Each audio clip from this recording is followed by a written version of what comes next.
Hello friends, I am Chevee. Welcome to my shed. How are you doing today? How's life in your world? How's things where you are?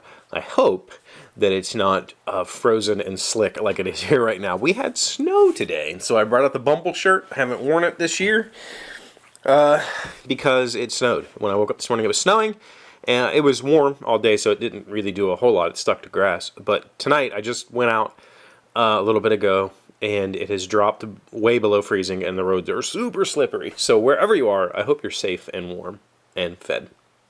And if you're not, and there's anything I can do to help you, please let me know. Literally, seriously, let me know, and I will do whatever I can to help. If you need food or you need help, there's a comment section, and there's a whole lot of private ways of messaging me, and you can find links to that stuff in the description of this video. So please feel free to reach out. That being said, my brain hurts right now, and I'm having a hard time focusing because I've been doing a whole lot of professional development lately. And I feel like I've hit a point in my life where learning new things means I have to forget old things. And it's probably not true. I'm probably just...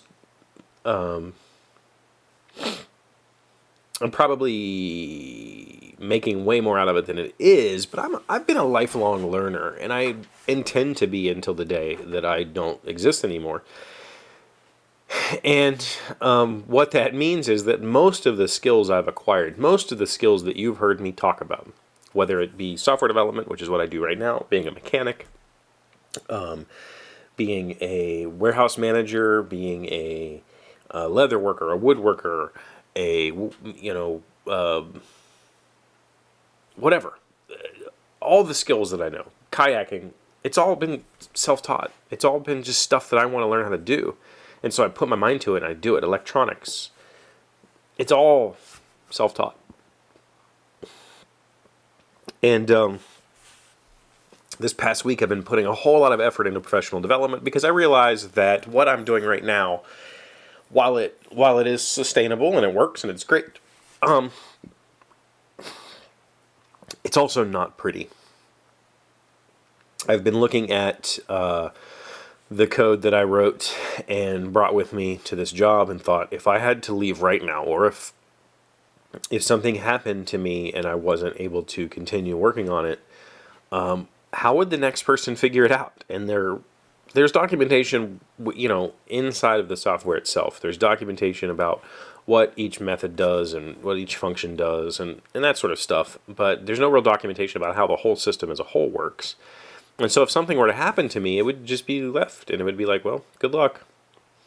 And in those situations, say I was, I hadn't expired and I had left for whatever reason, we always like to say, well, we'll just contract with me, and we'll reach out when we need help. And it's never going to happen. Nobody's ever going to do that. It doesn't work that way. I've seen lots of people leave my current place and say, yeah, we'll contract with you and we'll call you when we need help. Nobody ever does it. I think it's just a pride thing. But I've been doing a whole lot of professional development because I need to make sure that the stuff that I'm doing right now, the code that I'm writing right now, is not obsolete as soon as I write it. It's not wrong as soon as I write it.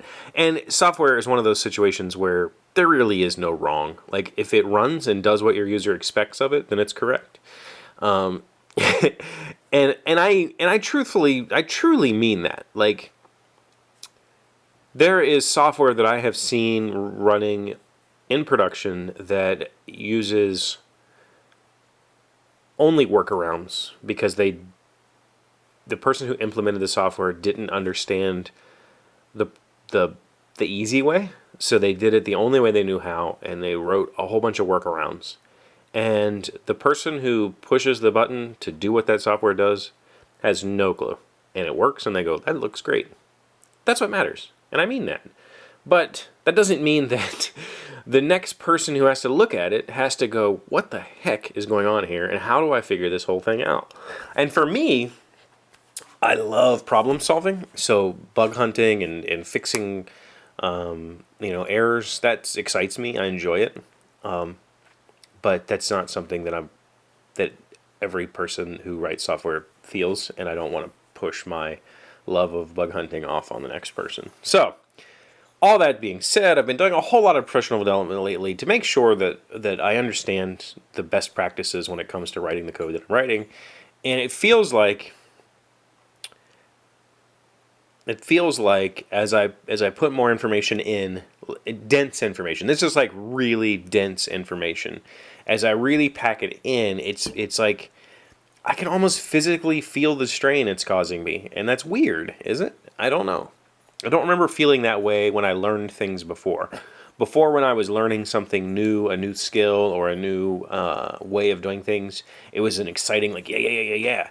And now it's more like, this is difficult. Am I like a curmudgeon now? Am I like get off my lawn kind of guy? I hope not, because I really do love to learn. I really love learning skills. And, programming is essentially a collection of skills. It's not just one skill, programming. There's a plethora of skills that are required to even do basic programming. And then there's master skills that go on top of all of that. So, I'm learning, always learning. I enjoy it. It's fun. I hope that you do too. I hope that you've learned something new in this past year. I think that for me, the idea of being content with the knowledge that I have, that scares me. That complacency scares me. Just having a routine and that's what I do with my life just really scares the crap out of me. So I want to keep learning. That's what I'm going to keep doing. So I'm going to go play some video games, though, and kind of let my brain rest for a little bit. Thank you for being here, as always. Thank you for liking, commenting, subscribing, being amazing friends, being wonderful, wonderful people. I appreciate you, and I will see you tomorrow. Alexa, tell me a random fact.